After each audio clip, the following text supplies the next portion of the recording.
Morning everyone. आज हम जानते हैं कि इलेक्ट्रोस्टैटिक फोर्स क्या होती है। इलेक्ट्रोस्टैटिक फोर्स वो फोर्स होती है जो हमारी दो चार्जेस के बीच में जो फोर्स लगती है। द फोर्स ऑफ अट्रैक्शन और repulsion between two charges is known as electrostatic force. जो फोर्स ऑफ अट्रैक्शन है या रिपल्शन है जो दो बॉडी के बीच में लग रही है या दो चार्जेस के बीच में लग रही है, उस फोर्स को हम क्या बोलते हैं? इलेक्ट्रोस्टैटिक फोर्स बोलते हैं। और इस फोर्स को हम कुलाम फोर्स भी बोलते हैं क्योंकि ये कुलाम ने दी थी।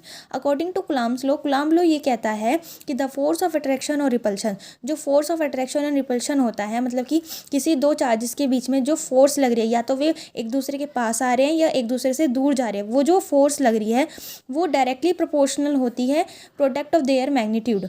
उनके मैग्नीट्यूड के डायरेक्टली प्रोपोर्शनल होती है। इस तरह हम इसको समझ सकते हैं कि Q1 Q2 अगर दो चार्ज हैं तो इनके ये मैग्नीट्यूड मतलब इनके प्रोडक्ट के क्या होगी? डायरेक्टली प्रोपोर्शनल होगी एंड इन्वर्सली प्रोपोर्शनल होगी square of distance between them. उनके डिस्टेंस के बीच है, जैसे कि कोई दो चार्ज यहाँ पर है, एक चार्ज हमारा ये हो गया और एक चार्ज हमारा ये हो गया, ठीक है, Q1 हो गया, ये Q2 हो गया। इन दोनों के बीच में जो डिस्टेंस है R, उसके तो इन्वर्सली प्रोपोर्शनल होगी और इन दोनों के मैग्नीट्यूड के प्रोडक्ट के क्या होगी? वो डायरेक्ट प्रोपोर्शनल होगी, ठीक है। तो F इज डायरेक्ट प्रोपोर्शनल होगी Q1 Q2 के और इन्वर्स प्रोपोर्शन होगी R के स्क्वायर के, ठीक है।